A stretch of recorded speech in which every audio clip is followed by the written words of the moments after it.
আসসালামু আলাইকুম রহমতুল্লাহি ওবরাকাতু।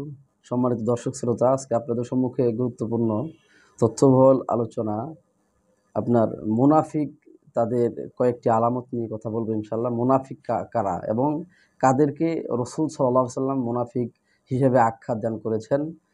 তার মধ্যে গুরুত্বপূর্ণ একটা হাদিস আল্লাহ নবী মুহাম্মদ সাল্লাল্লাহু আলাইহি ওয়াসাল্লাম সহিহ বুখারী থেকে প্রমাণ বহন করে যে আয়াতুল মুনাফিকি সালাসুন, মুনাফিকের আলামত তিনটি।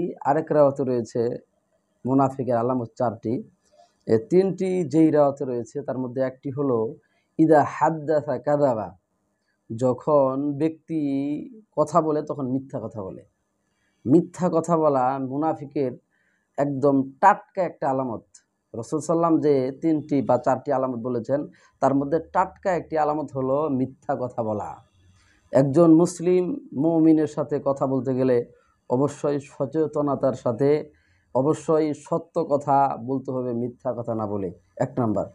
দ্বিতীয়, ওয়াইদা ওয়াদা আখলাফা, যখন ব্যক্তি ওয়াদা করে কারোর সাথে তখন সেই ওয়াদার ভঙ্গ করে।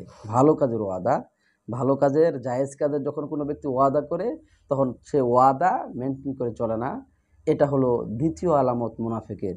মুনাফিকের তৃতীয় আলামত রাসূল সাল্লাল্লাহু আলাইহি ওয়াসাল্লাম বলছেন ওয়াইদা উতমিনা খনা, তার কাছে আমানত রাখতে দিলে খেয়ানত করে।